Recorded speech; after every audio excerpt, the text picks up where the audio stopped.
सबसे पहली बात तो ये है कि ये मदरसे जो है वो मदरसा बोर्ड के तहत रिकगनाइज नहीं है।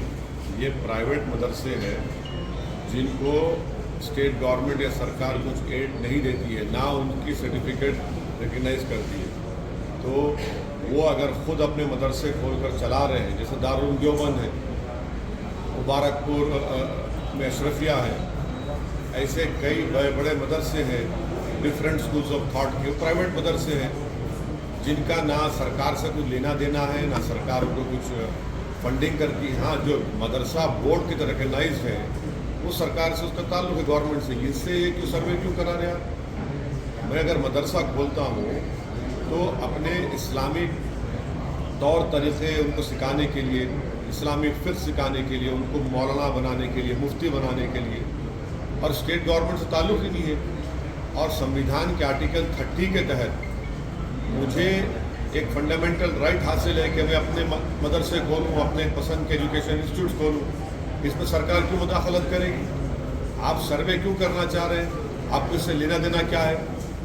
क्या आप उनकी तनख्वाह दे रहे हैं? जो मदरसा बोर्ड के तहत मदरसे हैं उनकी तनख्वाह तो आप दे नहीं रहे हैं पिछले 4 साल से। ये मदरसे प्राइवेट मदरसे, अनएडेड मदरसे, और आर्टिकल 30 के तहत इसको कायम किया गया है। तो स्टेट गवर्नमेंट कोई सर्वे करा रही है, आपको लेना देना क्या है? अब आप एक ऑर्डर जारी कर दीजिए ना कि अब आप मुसलमान मत रहिए, आप कुरान मत पढ़िए, नमाज मत पढ़िए, ऑर्डर जारी कर दीजिए। वही करना चाह रहे हैं आप। ये सर्वे नहीं है बल्कि छोटा एनआरसी है। लेकिन एक और बात, चीज मदरसों को लेकर पूरे देश भर में और बार बार सवाल उठते रहे। वैसे में अगर कोई सरकार चीज़ों को रेगुलराइज कर रही है, क्यों रेगुलाइज करेंगे? क्या रेगुलाइज क्या रेगुलाइज करेंगे आप? जो मदरसा बोर्ड के तहत उत्तर प्रदेश में वो आपके रिकॉर्ड है। ये मदरसे से, ये जो प्राइवेट मदरसे हैं जो मदरसा बोर्ड से रिकगनाइज नहीं है, जो आर्टिकल 30 के तहत उनको राइट है, आप क्यों करेंगे सर्वे उनका? आपको क्या राइट है करने का? क्यों करेंगे आप? बंद थोड़े कराया जा रहा है। नहीं, आप सर्वे कराया जा रहा है गवर्नमेंट की जानकारी में। क्यों जानकारी करेंगे आप? इसमें कुछ क्या आपके सामने नहीं, आपके सामने मदरसे चल रहे हैं, आप क्यों शक करते हो मदरसों को? आपके दिमाग में बात बैठी हुई है शक करना। आपके कल एक ऑर्डर, आप इस सर्वे करके बोलेंगे नहीं यहाँ पर नमाज नहीं पढ़ो मदरसे में, आप कहेंगे नहीं कुरान मत पढ़ो। अरे भाई ऑर्डर जारी कर दो ना, बोल दो, तो सब बोल दो कि हम मुसलमान नहीं है। ये करना चाह रहे मकसद आप हैरास करना चाह रहे मुसलमानों को। लेकिन जो रिकॉग्नाइज मदरसे हैं सर, रिकॉग्नाइज मदरसे की बात नहीं कर रहा हूँ। मदरसा एजुकेशन बोर्ड अलग है, ये प्राइवेट मदरसे हैं। मदरसा एजुकेशन बोर्ड अलग है, ये प्राइवेट मदरसे हैं। जो भारत के संविधान के आर्टिकल 30 के तहत मुझे खोलने का पूरा इख्तियार हासिल है। आप उसमें इंटरफेयर नहीं हो सकते। आपको कोई राइट नहीं सरकार को इंटरफेयर करने का उसमें। आप क्यों करेंगे? क्या पैसे ले रहे? क्या आपसे कुछ ले रहे कर रहे? ये मदरसा हमारा है। आप ये छोटा एनआरसी है, मैं तो कहूँगा ये नहीं सर। अगर चाहे उसमें ये भी कहा गया है कि कई मदरसों में एंटी नेशनल एक्टिविटीज भी होती और है। एंटी नेशनल है, जिहाद के बारे में कहाँ एंटी नेशनल है? बताओ कहाँ एंटी नेशनल है? इतनी बेशर्मी से कह रहे हैं कि हम आज़ादी के 75 साल का अमृत उत्सव मना रहे हैं।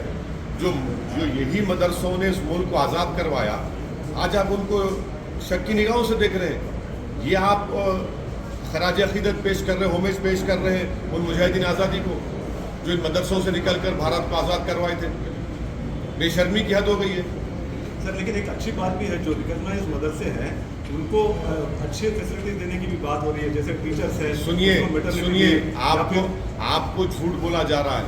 सच्चाई ये है कि जो मदरसा एजुकेशन बोर्ड के तहत मदरसे हैं जिसमें पंडित लोग वहाँ पर मैथ्स और साइंस पढ़ाते हैं, कभी जाकर गाजियाबाद में इंटरव्यू लीजिए, 2-2 साल से तनख्वाह नहीं मिली उन लोगों को।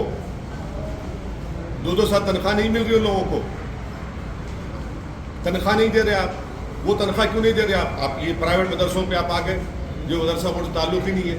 अरे जो मदरसा बोर्ड में है उनको तनख्वाह तो दो तुम। ना सेंट्रल मोदी गवर्नमेंट दे रही है, ना योगी गवर्नमेंट तनख्वाह दे रही है उनको, वहाँ जो टीचर्स पढ़ा रहे हैं। ये प्राइवेट मदरसे हैं, आप क्यों सर्वे करेंगे? आपका मकसद एक ही है कि हरास करना, मुसलमानों को, इस्लाम को बदनाम करना, जो आप नफरत करते हैं। कल आप ऑर्डर पास कर दो ना भाई, कुरान नहीं मत पढ़ो, नमाज मत पढ़ो, यही करना चाह रहे हैं आप। आपका मकसद यही है।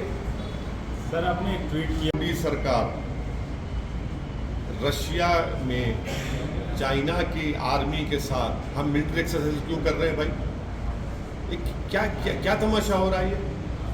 लद्दाख में 1000 स्क्वायर किलोमीटर पर चीन की फौज बैठी हुई है, और फिर हमारे ग्रेजिंग राइट्स में उस 8 किलोमीटर या 10 किलोमीटर अंदर आ चुके हैं। हम अपने जानवर को ले जाकर वहाँ पर ग्रेजिंग नहीं कर सकते। 50,000 के करीब फौज हमारी चीन की फौज के खिलाफ खड़ी भी है। आप उनके साथ मिलकर मिलिट्री एक्सरसाइज कर रहे हैं, और दूसरी तरफ फॉरेन मिनिस्टर बोलते हैं कि चीन से रिलेशनशिप नॉर्मल नहीं होंगे जब तक कि वो बॉर्डर का इशू हल नहीं करेंगे। हम क्या जवाब देंगे उन सिपाहियों को, फौज को, जो हज़ारों फीट के ऊपर ठहरकर भारत की ज़मीन से चीन जो हमारी ज़मीन पर कब्जा करके बैठा है उनसे आंख में आंख डाल रहे हैं? ये कौन सी देशभक्ति है? ये कौन सी फॉरेन पॉलिसी है कि चीन की फौज के साथ हम मिलिट्री एक्सरसाइज करेंगे? क्या मजाक बना के रखा है मोदी सरकार ने हमारी देश की आर्मी का, हमारी देश की सुरक्षा का, हमारी टेरिटोरियल इंटीग्रिटी का, भारत की सॉवरेनिटी का। सर ममता बनर्जी 2003 में उन्होंने उनको पेट्रियट कहा था और आरएसएस ने उनको दुर्गा कहा था, और जब चुनाव आ गए तो फिर शुरू हो गई सेकुलरिज्म। आप कह रही हैं कि आरएसएस में अच्छे लोग हैं। हम ममता बनर्जी को बोलना चाह रहे हैं कि कब तक आप भारत के और बंगाल के मुसलमानों की आंखों में धूल झोंकेंगी आप? आरएसएस का जो मेंबर होता है, जो सुबह में ओथ लेता है, वो ममता बनर्जी पढ़ के सुनाए। हाँ, ये अलग बात है कि जनियादारों एक हो रहे हैं तो हम कुछ नहीं कर सकते, मगर ये क्या बात है? आरएसएस को आप तारीफ कर रहे हैं और फिर मुसलमानों को बोलते हैं कि भाजपा को रोकने वोट दो, कि आरएसएस भाजपा में फर्क है कोई? ये अब जो टीएमसी में जो मुसलमान चेहरे हैं, जो टीएमसी में जो लोग हमको उंगलियां उठाते थे, अब बोलो क्या बोलना है उस बारे में? क्या विकल्प देंगे आप मोदी के बारे में? इसके पीछे क्या मतलब रहेगा सर? क्यों अब सोचते हैं कि ममता ने ऐसा बोला होगा आरएसएस के ऊपर? अब उनको पूछिए। आपने हमसे सवाल किया, उनके बयान पर हम बोल रहे हैं, वो खुद बताएंगी। पहले भी 2003 या 2004 में उन्होंने आरएसएस को तारीफ की थी, आरएसएस की, वो भी रिकॉर्ड है। और आरएसएस ने उनको कहा था कि दुर्गा है ये, तो अचानक ये मोहब्बत पैदा हो गई। तो इसका मतलब है शुरू से मोहब्बत थी, या फिर ईडी का डर? नहीं, शुरू से मोहब्बत थी, मगर हम लोग, हमारे आंखों पर पर्दा पड़ा हुआ है ना सेकुलरिज्म का, हमारे आंखों पर सेकुलरिज्म का पर्दा पड़ा हुआ है। तो अब ये पर्दे हट रहे हैं, लोग देख रहे हैं। विद्यार्थी हैं और एक सांसद भी हैं, इसको कैसे देखते हैं? इस बारे में तो जो दो मुख्यमंत्री बैठे थे वही बताएंगे। मैं ना मुख्यमंत्री हूँ ना संतरी हूँ। मैं एक पॉलिटिकल पार्टी का सिपाही हूँ और बैठ के सब देख रहा हूँ।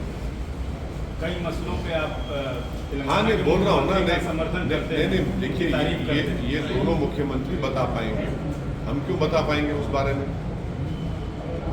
नहीं, सुनिए, हम तो बी टीम, सी टीम, हम मिले हुए हैं, हम भड़काऊ भाषण देते हैं, तो हमसे क्यों पूछ रहे हैं? जो लोग जो बैठे हैं वो बताएंगे। बड़े बड़े लोग हैं, जिम्मेदार लोग हैं भाई, वो बहुत बड़े जिम्मेदार लोग हैं वो।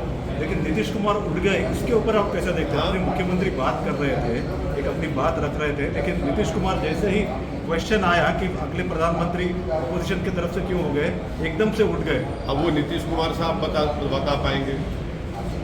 एक प्रदेश का मुख्यमंत्री बैठा हुआ है जो वहाँ पर मेहमान है, आप खड़े हो गए तो मेरे को नहीं मालूम, मैं कैसा बोलूँ भाई इन बातों पर? लेकिन कैसा एक मेहमान, आप मेहमान नवाजी अच्छी तरह से जानते हैं सर। हम तो आपके साथ बैठे हैं, उठे तो नहीं हम। आप हम कैसा बताएंगे? हम क्या बोल पाएंगे? वो दोनों मुख्यमंत्री बता पाएंगे। आप हमारे केसीआर साहब से पूछिए, जब आएंगे उनसे मिलकर पूछिए, आप वो बताएंगे आपको। नीतीश कुमार केसीआर साहब से पूछेंगे, लेकिन नीतीश कुमार का ये प्रकार मैं क्या बोलूँगा उसमें? एकदम से उठ जाना मेरे को यानी अनईजी है क्या? क्योंकि वो चाहते हैं कि प्रधानमंत्री उम्मीदवार वही रहे, ऐसा आप समझते हैं? नहीं मालूम वो क्या क्या चाहते हैं, उनको ही पता, उनको ही मालूम होगा क्या चाहते हैं क्या नहीं चाहते, मुझे नहीं मालूम।